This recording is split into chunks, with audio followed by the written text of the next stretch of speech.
రకరకాలుగా ఆ రోజు తెలంగాణ రాష్ట్రం ఏర్పడక ముందు మరి చాలా మంది చాలా రకాలుగా రాష్ట్రం ఏర్పడొద్దని చెప్పి ప్రయత్నాలు చేసిన విషయం కూడా మీకు తెలుసు. శాంతి భద్రతల సమస్య హైదరాబాద్ లాంటి మహానగరంలో తలెత్తుతుందని చెప్పి కూడా చాలా వక్రభాష్యాలు చెప్పిన విషయం కూడా మీకు తెలుసు.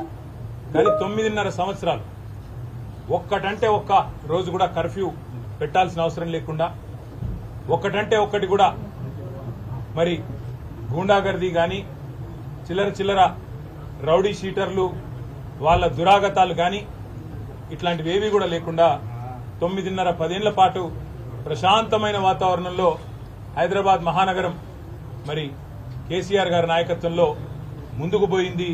అభివృద్ధి బాటలో భారతదేశానికి ఆదర్శంగా నిలబడ్డ విషయం కూడా మీకు తెలుసు.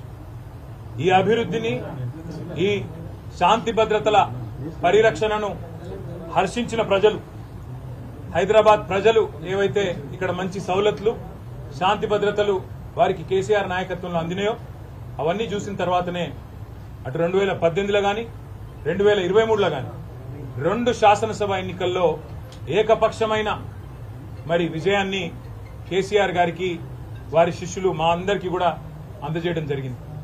అట్లాగే చరిత్రలో ఎన్నడూ లేని విధంగా 2015 జీహెచ్ఎంసీలో ఆనాడు కార్పొరేషన్ ఎన్నికల్లో 99 సీట్లు సాధించి ఒక కొత్త రికార్డు నమోదు చేసినాం.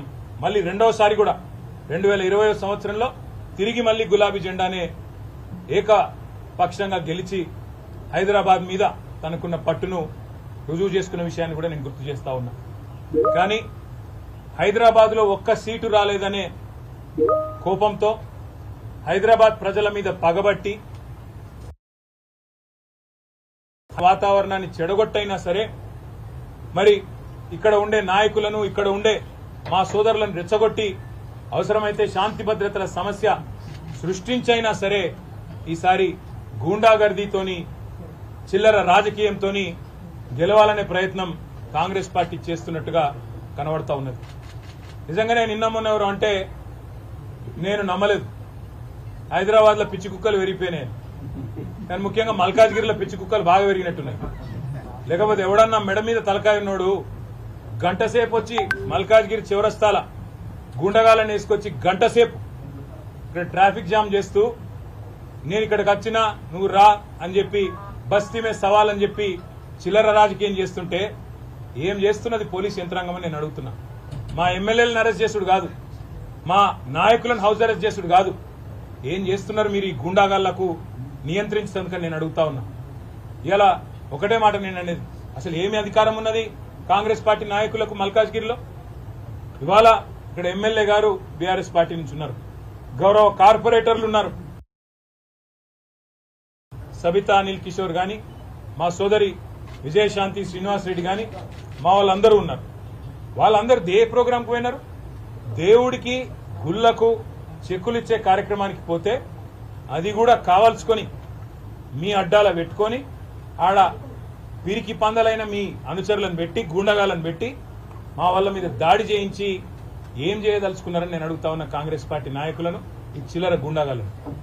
ఒకటి గుర్తుపెట్టుకోండి, అధికారం ఎవడి అబ్బసొత్తు కాదు, అధికారం ఎవడికి శాశ్వతం కాదు. మళ్ళా మా టైం వస్తుంది.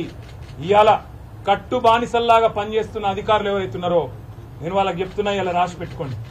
రేపు మళ్ళా మా ప్రభుత్వం వచ్చినాక మిమ్మల్ని ఒక్కొక్కరిని ఏం చేయాలో రాసి పెట్టుకుంటున్నాం, చేసి చూపెడతామని చెప్పి కూడా నేను విజ్ఞప్తి చేస్తా ఉన్నాం.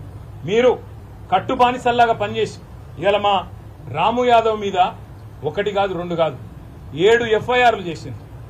జగదీష్ గౌడ్ మీద చేసిండ్రు, చిన్న యాదవ్ మీద చేసిండ్రు, మా సబితమ్మ మీద మా కార్పొరేటర్ గారి మీద దాడి చేసి ఇవాళ వారిని కూడా గాయపరిచింది. ఇదేనా రాజకీయం? ఇదేనా హైదరాబాద్ ప్రజలు కోరుకున్నది మీ నుంచి? మీకు దమ్ముంటే చేతనైతే మాకంటే ఎక్కువ అభివృద్ధి చేయండి, హైదరాబాద్ లో చేసి చూపెట్టి ప్రజల మనసు గెలవండి.